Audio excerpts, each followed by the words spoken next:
Official. Well, I've been tasked tonight with introducing Lisa.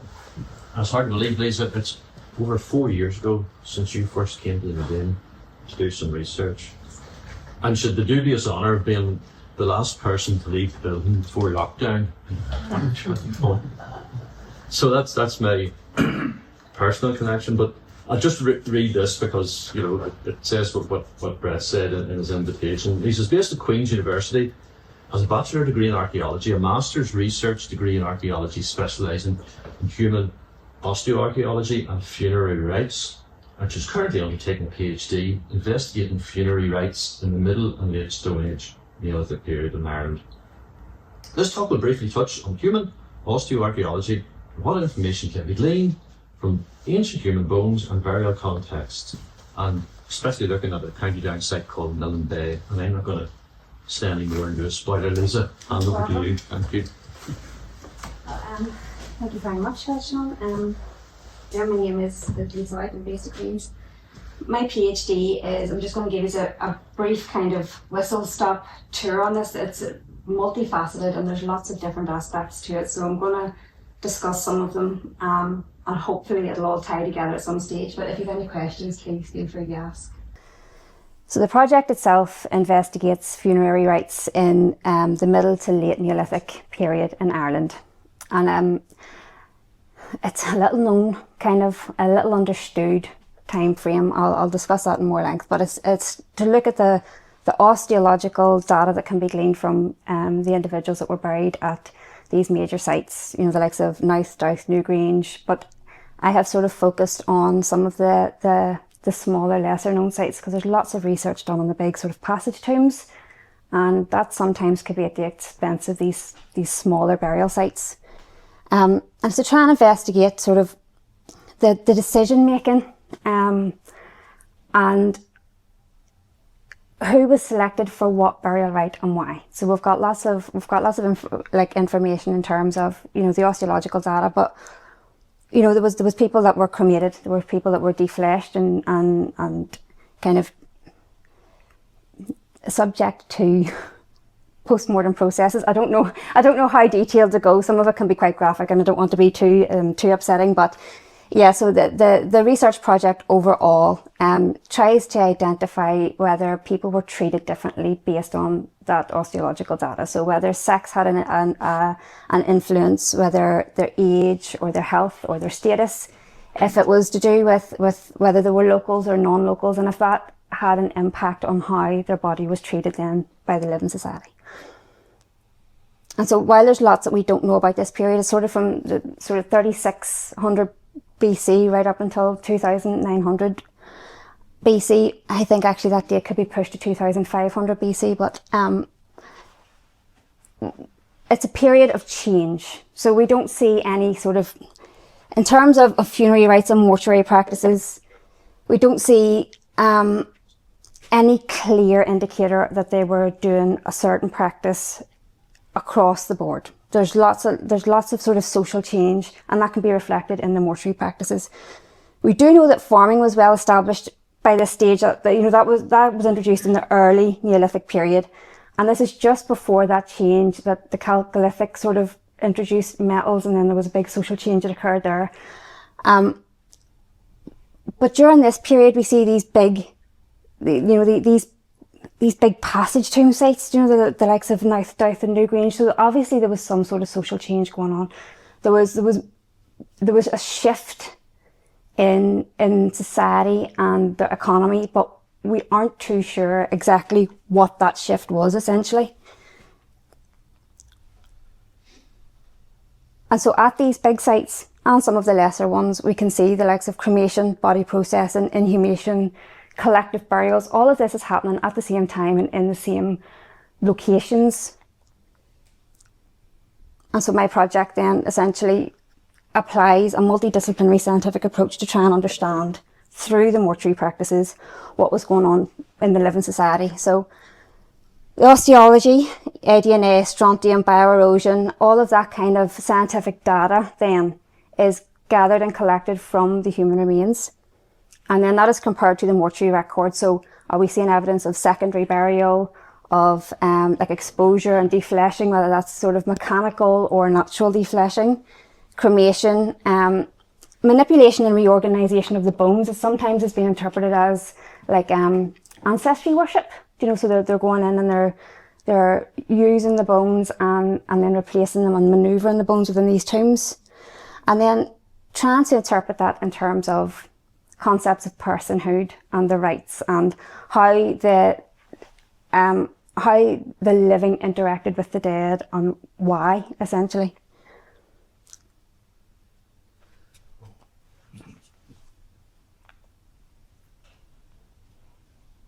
And the reason that we study mortuary practices then is because, well, the dead don't bury themselves. Now you can request what happens to you whenever you pass, but essentially it is in the living individuals to make those decisions based on many, many factors, even in today's society, including like politics and religion, the economy, essentially, worldviews, popular culture. There's lots and lots of influences that will affect how you're seen in life and therefore how you're seen in death, and then how your body is treated. So whenever we see major shifts across the board, especially if it's the likes of, for example, whenever Christianity was introduced and everything then moved from cremation practices in the late Iron Age to everyone being buried, you know, single inhumation with the head to the best, and that we have texts accompanying that to explain that was for the second coming and when people will rise again and they will meet the Lord. And so we can understand that when there is a historical text to accompany it. But those major shifts and changes that we can see sometimes in prehistory are, you know, can be used then to infer major shifts that are going on, you know, on the wider scale within living societies. So the first stage of the process in terms of my research is to look at the bones themselves and what can be gleaned from, you know, these human remains. And on an individual level, we can identify things like the age of death, the biological sex, stature, health, diet, occupation, and social standing. And all of these things can be identified through standardized methodologies that are applied then to the human remains. And that not only gives us an insight into the individual that is buried there, or the individual skeleton that you're looking at, but when that's collated across a site or across many sites, it can be used then for like bigger questions or generate discussions on bigger questions like population movement or social dynamics and settlement strategies. And the first step of that then is to sort of create an inventory and a minimum number of individuals. So if you're dealing with a collection of human remains, you have to know exactly how many individuals you're looking at. And you sort of identify and record all of those elements, especially when it comes to disarticulated remains or collections that aren't in just single interments.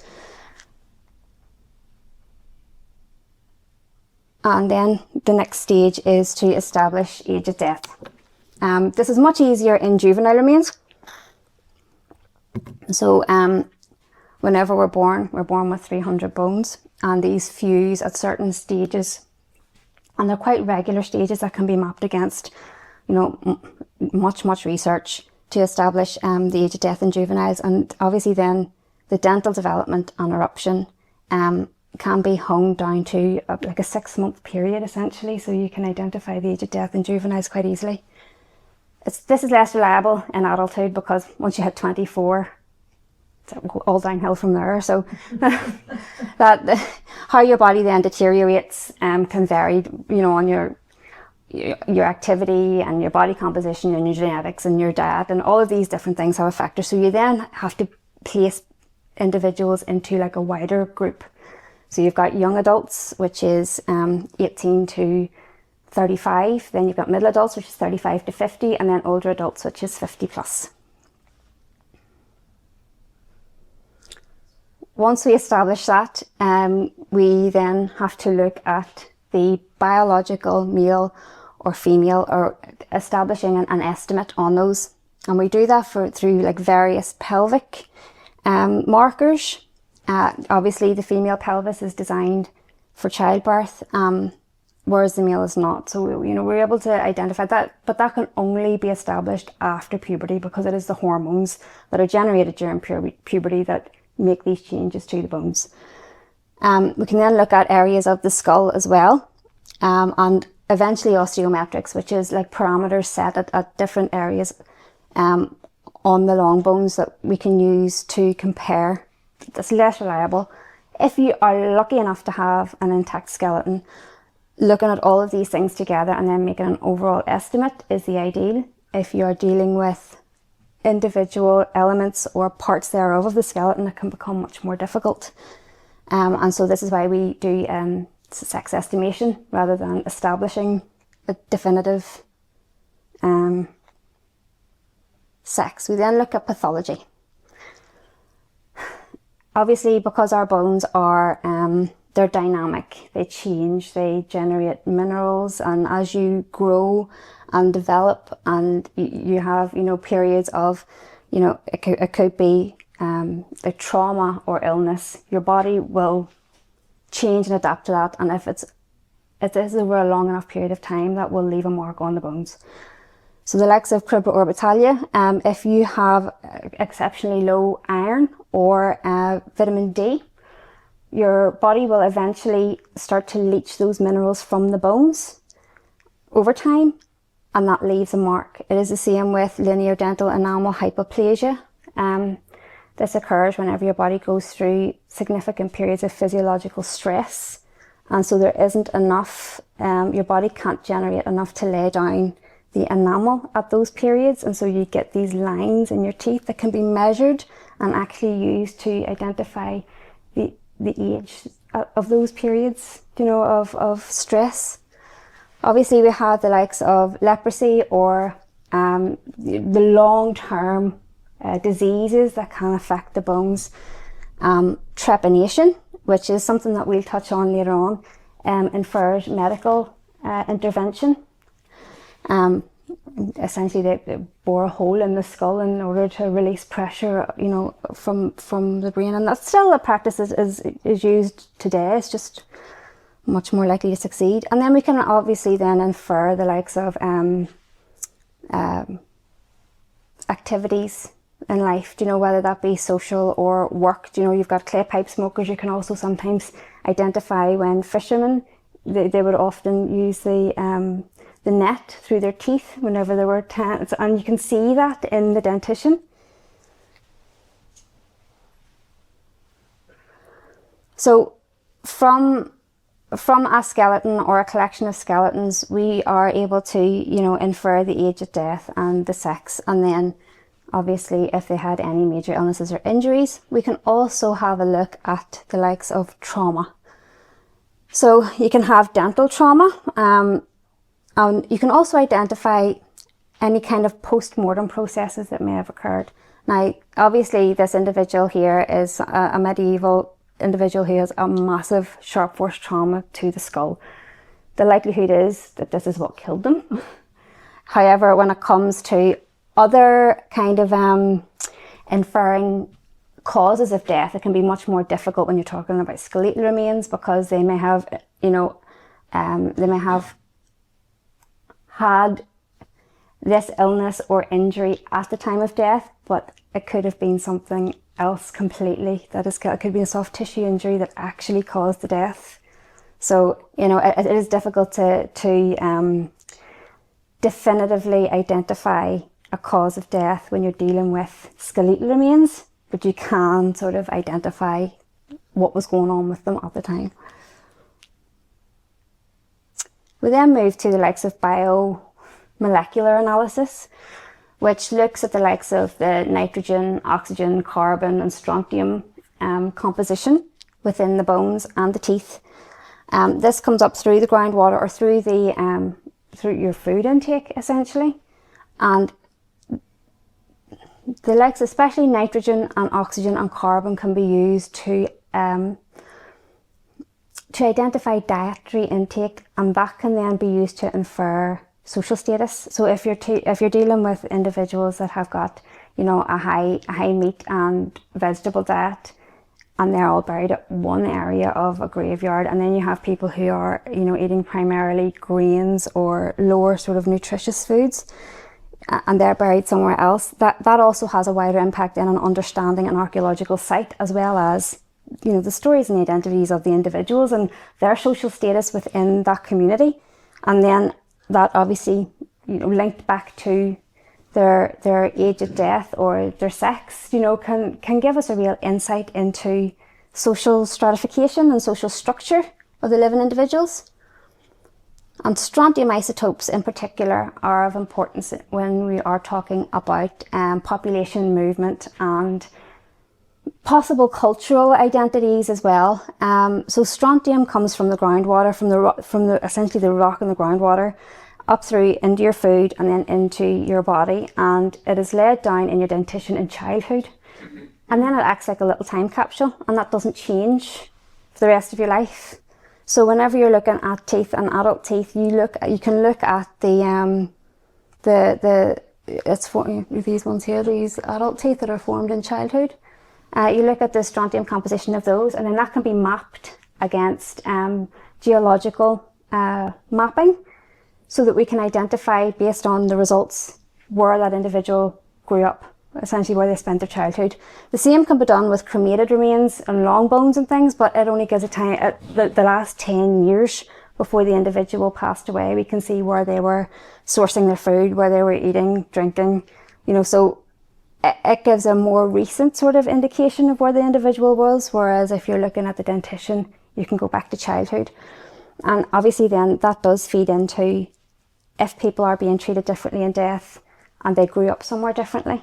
Is that why, you know, they were being cremated, or why they were being buried, or why they were being subject to defleshing or dismembering processes? Is it because they were seen as other, or is it because they were associated with a group of individuals then that were considered from somewhere else?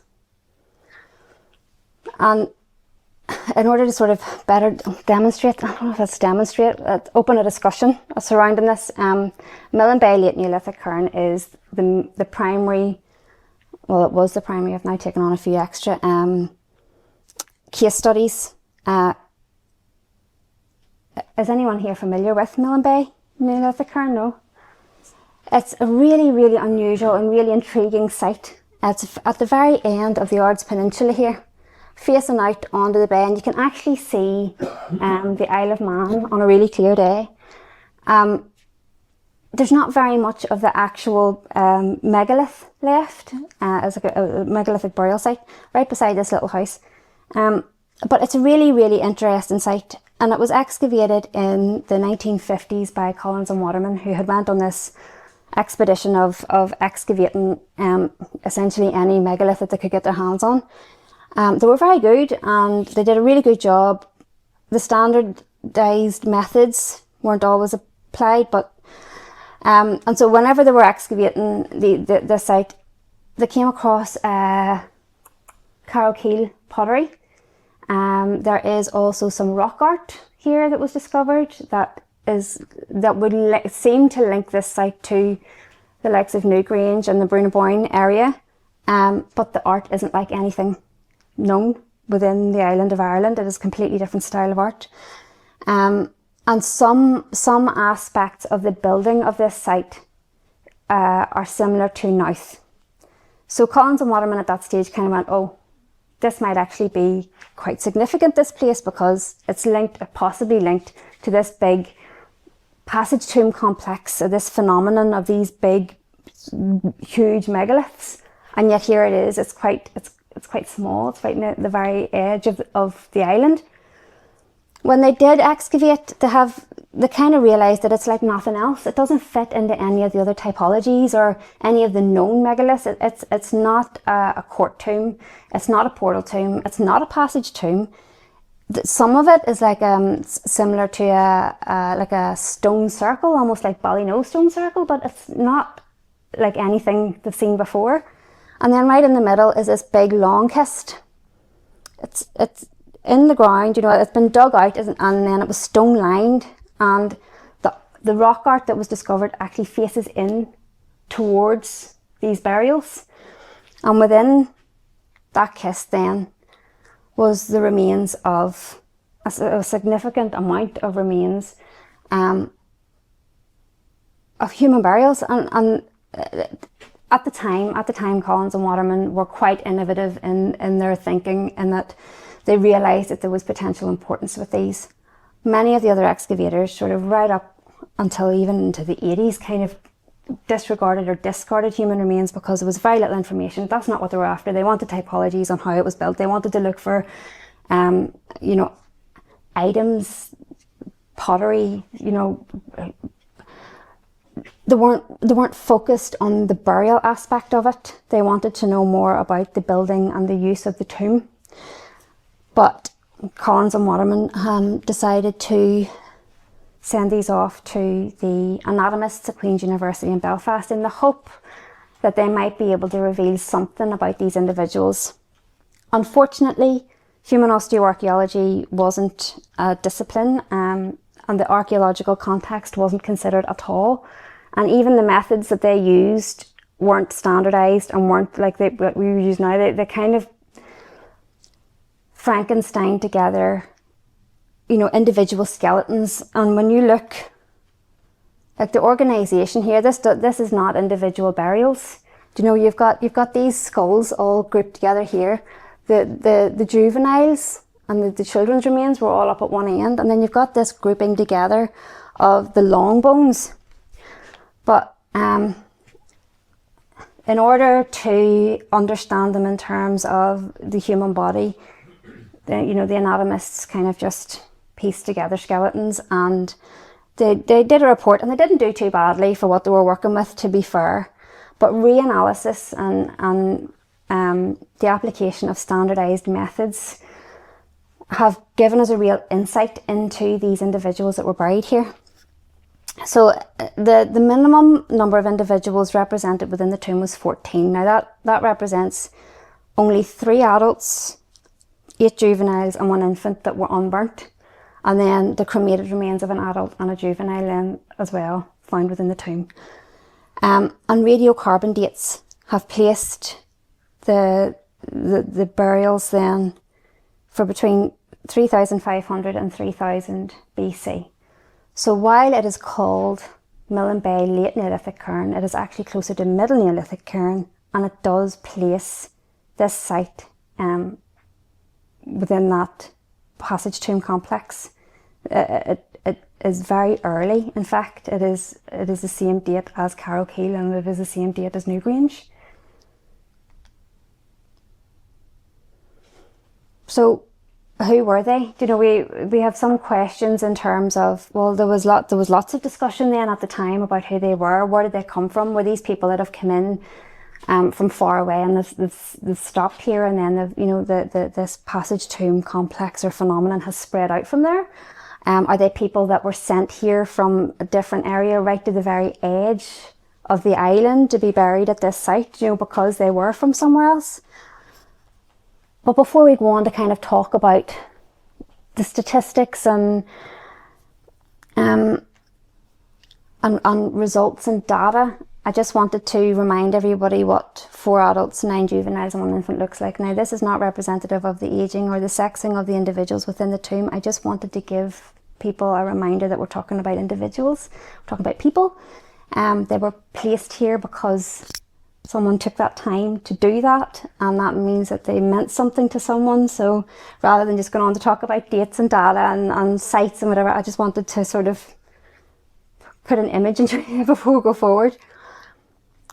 So we were able to, very fortunate enough, I've been allowed to work with the folk at the Ulster Museum, which is where this collection of individuals are housed, and they were very encouraging, although very restrictive, but still, they were able to work with me and allow me to do some analysis in terms of strontium isotopes. And essentially, the results came back to sort of indicate that they were local. These people, they didn't come in from far away. They didn't land here from far off lands. You know, although they were right at the very edge, it's this sort of yellow and very pale green. Now that doesn't rule out that they weren't linked to, well, you've got Carrowkeel and Carrowmore here, you've got the Brunaboyne area here, and then this sort of whole yellow area here is what would be considered local and within that same range.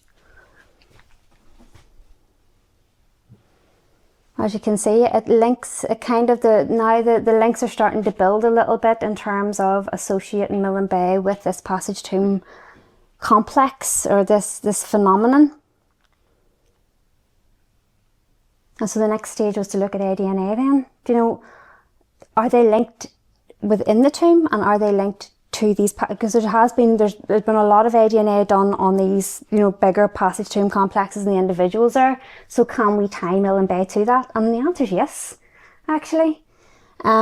Within the tomb itself, there was a majoritively male cohort, and it was all patrilineal. There was no matrilineal links within the Millin Bay tomb. And of the ones that were successful enough to be brought down, we could identify 3 of the 4 samples were 5th and 6th degree relations. Now, that might be a little bit tenuous, but you may be talking over a period of hundreds of years here. And then there was one individual that was linked genetically to both Carrowmore, Newgrange and Carrowkeel passage tombs. So we know now that there was someone buried at Millin Bay that was linked genetically to these big sites. But one of the most interesting finds in my opinion anyway, is cut mark evidence on the bones. The individuals that were buried here were subject to not all of them, but subject to post-mortem processing. So clearly we can see cut marks on these. Now for context, that's nearly 7% of the assemblage. There's cut marks on 49 of the 731 elements. That doesn't seem like a whole lot, but whenever we get to discuss later on, comparatively for the rest of Ireland and even Britain, this is a huge amount of cut marks and a huge number of cuts on those elements as well. They were only found on juveniles over the age of 6, by the way. So there was 2 adults, 1 male and 1 likely female, and 2 juveniles, a minimum of those. And again, like I say, these were older children, or older juveniles. None of the infants, none of the smaller children had any form of cut marks on their bones, which is interesting in itself. But because you're dealing with a big collection of individual bones rather than like skeletons as such, you can't lay a skeleton out and be like, right, okay, that you're dealing with individual elements. So to be able to visualize that, I can figure it's going to be easier to digitize these.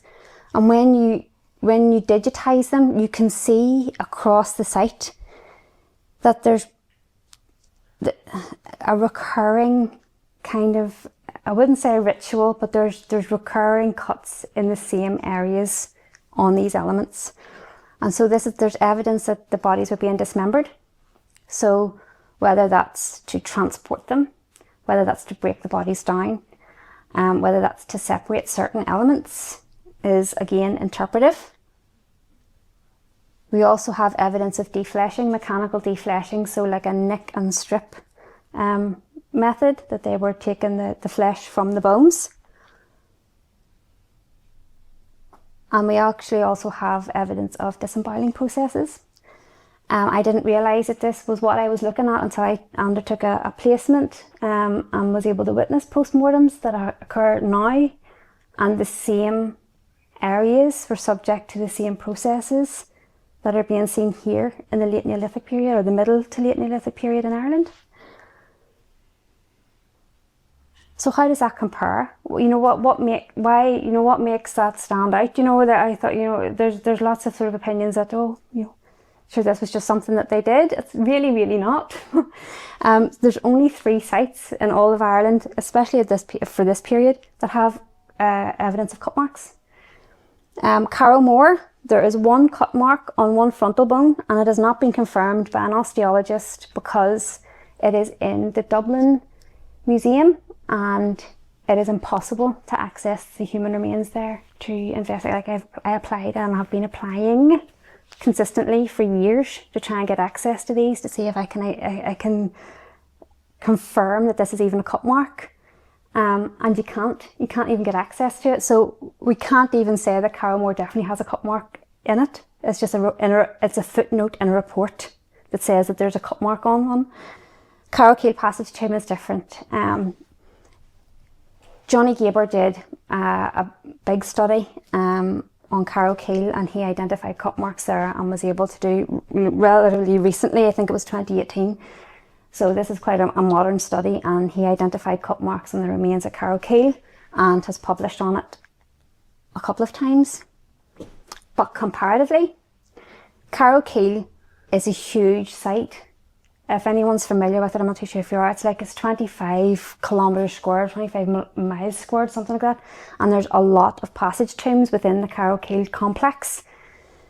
And the human remains that Johnny Gaber studied were from 7 of those. And that represents a minimum of 18 individuals spread out over all of those sites. And even then, there was 91 individual cuts on only 12 or possibly 13 of those bones. I think there was one of the elements was broken, and so they weren't too sure if it was 12 or 13 in total. And that only represents 1 individual. I think it was on the hips and navel. I'll show you in a wee second. So disarticulation was evident then in the same areas as at Millin Bay. They're dated to the same period. But when you compare the different sites, not just the individuals, but the different sites, what was happening at Millin Bay was hugely significant in terms of body processing. So this is at Carrowkeel, and Johnny Gaber has interpreted this as an evidence of dismembering, but there was no evidence of disemboweling or defleshing occurring, but they were breaking the bodies down. And when you look at these digitised compared to the circles are at Millin Bay and the rectangles are at Carrowkeel, it looks very much like the same processes are occurring at these 2 sites at the same time on opposite sides of the island. What were they doing? What were they doing? And within the wider context of Britain, again, Millin Bay really does seem to be very unique, not only in the tomb itself, in the archaeological site, and this megalith is totally different to anything else that's happening, but what is going on there seems to be totally unique compared to even anywhere else in Britain. So we do have some evidence of cut marks dating to this period, but it's few and far between. Up in Quorderness in Orkney, we have 95 cut marks over the entire site, and I think it only represented 2 individuals. Again, there was a minimum of 72 people buried there, and there was only 2 of them that had cut marks on them. At Haddenham, there was some defleshing on the arm of 1 element.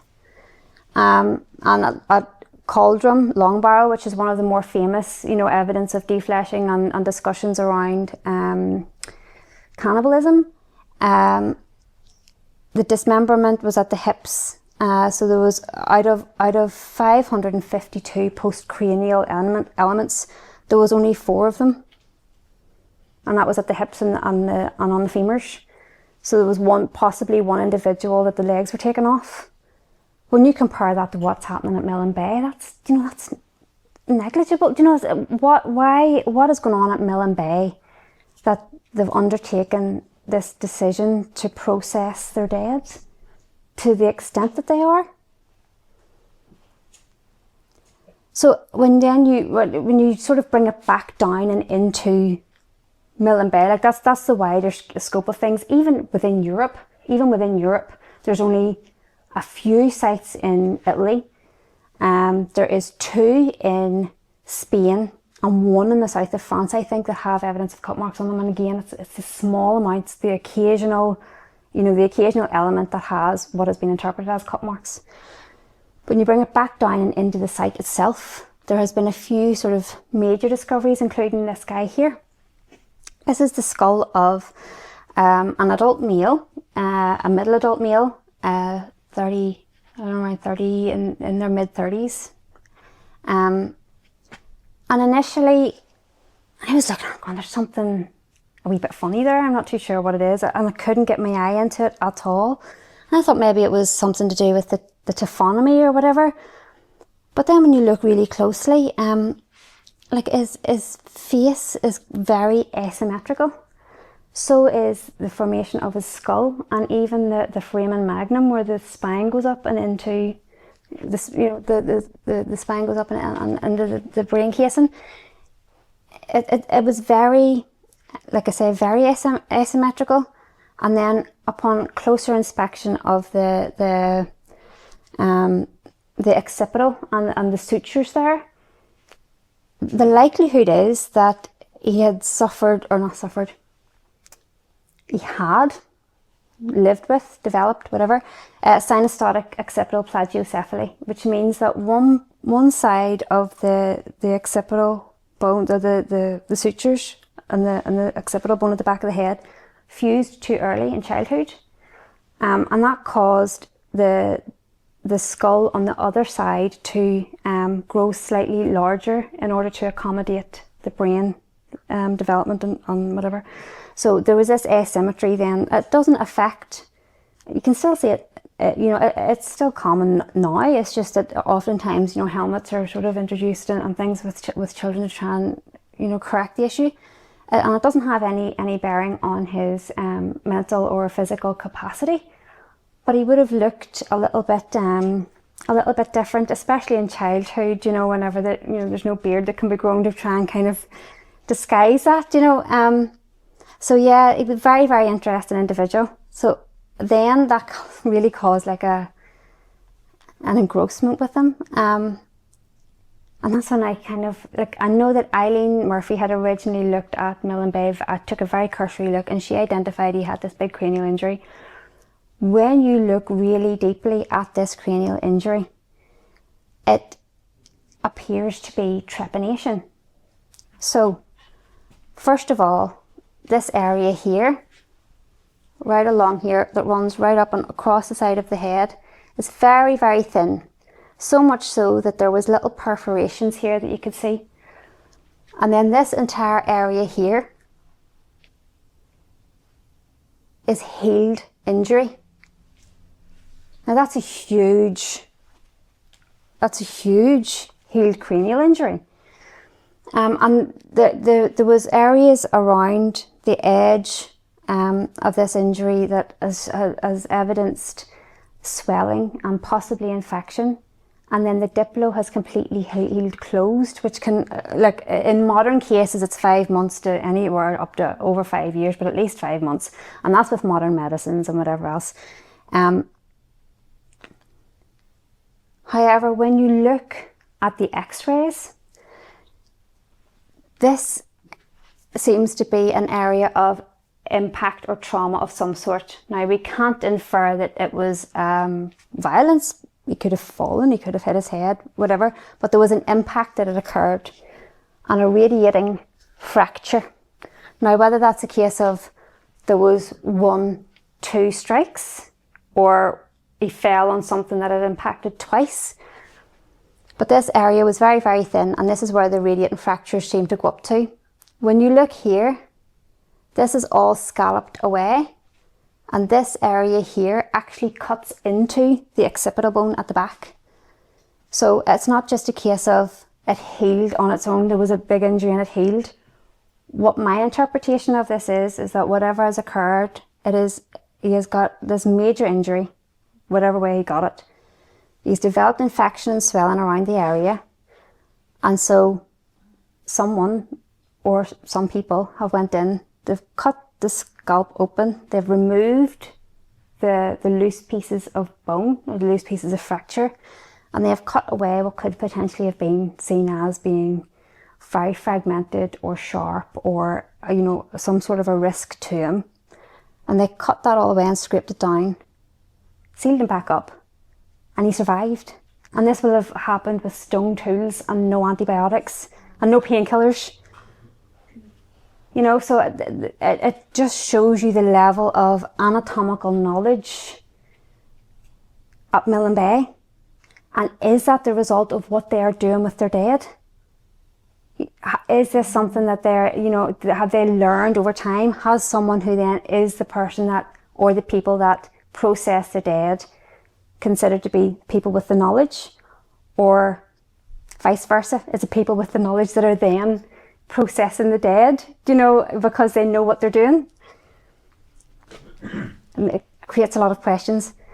One thing that I will say is that I did get in contact with a brain surgeon, friend of a friend, who came over and had a look at the skull, and I said like this, this trepanation and cutting this man open and whatever else, will that have had a lasting effect? Will it have impacted his ability to speak or see or move or whatever?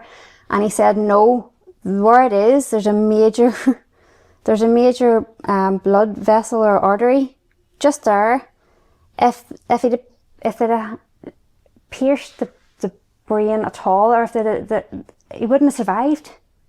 Had there been any impact on the brain that would have affected him enough to cause lifelong injuries or whatever, he wouldn't have survived.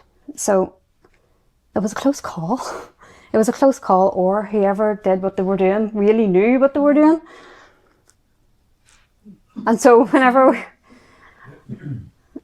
we are trying to understand and interpret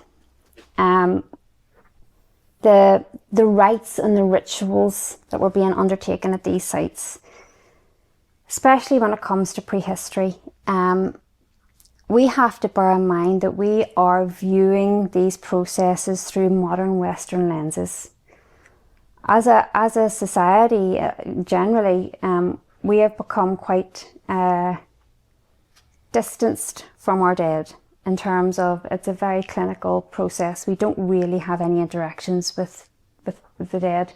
In Ireland we do have wakes, but what we see of those individuals is a very clean version. We don't witness any of the post-mortem processes, and so it has become almost clinical, and that's considered our norm. Just because it is considered our norm doesn't mean that it is everyone's norm. And so when it comes to body processing and defleshing and dismembering and disemboweling and stuff, and understanding what happens to the body after death, we are quite far removed from that. And so it's important to kind of bear that in mind whenever we're thinking about and talking about these prehistoric societies that are engaging with dead bodies and what they consider normal. And there is many factors whenever we are trying to interpret changes, especially when it comes to prehistory, where we don't have historical texts to accompany that. Even environmental impacts. We're seeing a move towards these pod burials and things that are considered environmentally friendly, or water cremations.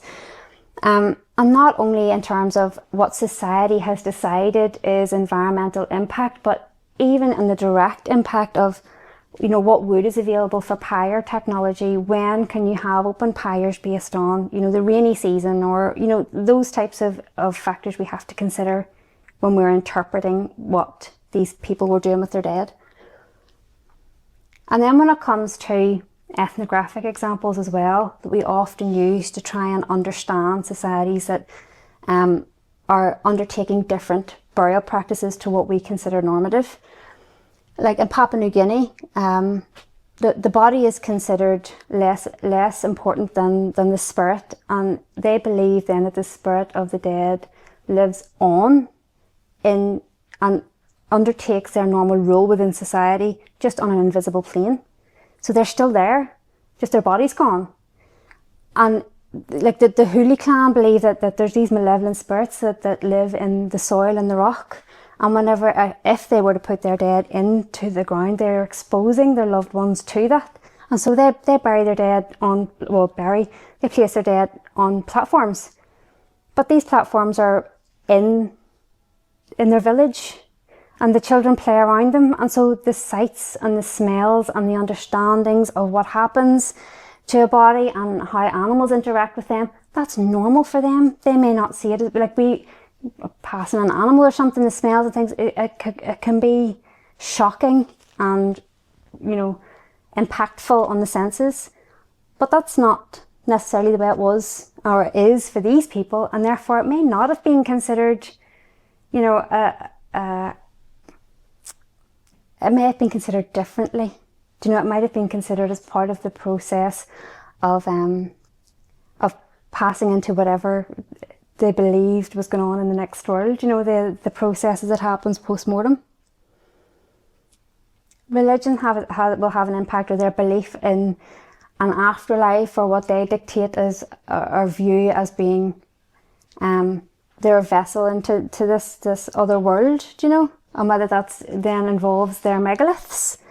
So, like, Hindus are cremated because they believe that the fire is a purification process, and then also a means of transporting the soul to, you know, to the realms of the gods. Whereas on the opposite side of that, Muslims believe that you shouldn't be cremating the dead because they believe in physical resurrection, and so the body should stay intact. So whenever we are looking at these prehistoric societies, it is really, really imperative, really, to consider it's a very complex, very multifaceted relationship with death that we have now, let alone then, and we can't kind of, you know, shift that focus. So has anybody any idea or any thoughts? Not that I'm trying to write a dissertation. The answer's on a postcard. But has anybody any idea what might have been going on at Millin Bay, or what they think in terms of Millin Bay and the wider kind of... No? It's just me, and that's all right. That's as long as I'm not the only one. The point of all this as well is that this is Millin Bay. And so we're able to generate these discussions, and we're able to have these talks and sort of query what was going on and when and why, and, you know, what that means in terms of prehistoric societies, and better in our understanding of our own prehistory and history, because the museum has been open to allowing access and allowing new discussions to be generated, and new insights to be made, and new investigations to occur based on the research. Otherwise, they're just going to be like this in a box on a shelf, and we're not going to understand any more about these people without being allowed access to them.